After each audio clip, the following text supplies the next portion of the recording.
Bonjour François, bonjour tout le monde. Alors ce matin, un constat, nous sommes bien peu de choses. Et oui les amis, d'habitude dans le monde, nous faisons comme si nous étions les maîtres des lieux et reconnaissons que c'est bien agréable. Nous nous baladons fièrement en territoire conquis, en confiance, comme le petit patron de l'usine au milieu de ses ouvriers. Nous faisons comme si le monde était un truc construit pour nous, qui était à nous et qu'on pouvait en faire ce qu'on voulait. C'est vrai que nous sommes hyper forts. En quelques siècles, nous avons soumis tout le monde, les dauphins, les baleines, les requins, les lions, les pumas, les éléphants, les loups. Si on a envie, nous pouvons tuer tous ces trucs juste pour le fun, pour en faire des tapis, des descentes de lit, ou bien on peut les épargner parce qu'on est sympa, ou bien on peut les mettre dans des eaux pour leur jeter des vieux bouts de pain en rigolant. Et t'as vu le gorille qui se gratte le cul? Les plus forts, les plus badass, c'est nous, on n'a rien à craindre, on est bien installés. Quand il pleut, on ferme la fenêtre et on s'en fout de la pluie. Quand il gèle, on allume le chauffage et on s'en fout du froid.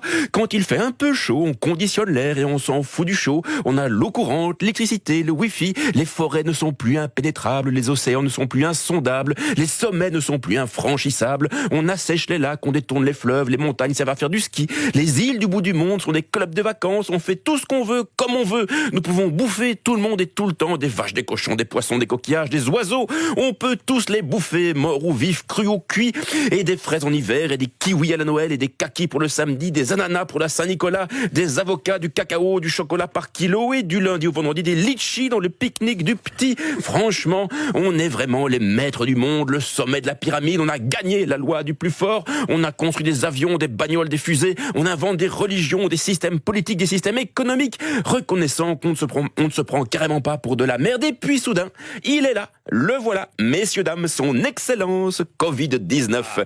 Covid-19, une petite chose sans cerveau, un truc probablement illettré, un truc même pas capable de faire la différence entre une Stella et une Duvel, un truc même pas vraiment vivant, un simple petit paquet d'acide nucléique additionné d'une pincée de protéines. Le Covid-19, quelle incroyable puissance possède ce petit salopard d'à peine 50 nanomètres qui en quelques semaines nous a bien fait comprendre que nous n'étions les patrons de rien du tout, que nous nous bercions d'illusions, que nous étions juste des petits sacs de chair bien vulnérables avec quelques neurones posés dessus. Vous François et vous Antoine et toi plus moi plus lui plus elle, tous des petits sacs de chair, tous fragiles. Le Covid-19, ce petit machin qui n'a ni main, ni pied, ni nez, ni aucune relation au placé, qui pourtant a réussi à faire baisser la pollution, à déstabiliser notre économie, à accélérer la formation d'un gouvernement fédéral en Belgique. Le Covid-19, une belle petite ordure aveuglément démocrate, capable de s'installer avec le même plaisir dans un organisme de riches ou de pauvres, de gauche ou de droite. L'évasion fiscale ne sert à rien pour lui échapper, ni une carte platinium, ni un exil dans un chalet à Megève, ni un peloton de gendarmerie. Le Covid-19, il se fiche des frontières, il fait comme s'il n'existait pas, il est indifférent aux législations, aux visas, aux douanes, il ne donne aucune suite aux convocations de l'office étranger, il ne tient compte d'aucune circulaire, d'aucun mot d'ordre, d'aucun discours, d'aucune menace. Faites feu sur un Covid-19, il ne sentira rien, il n'y a même pas moyen de le laisser se noyer dans la Méditerranée, pas moyen de le laisser pourrir dans les camps de transit, pas moyen de l'affamer, de l'effrayer, de l'intimider. Le Covid-19, une raclure qui n'a pas d'autre idéologie que celle de sa propre reproduction. Ça, c'est un point commun que j'ai avec lui.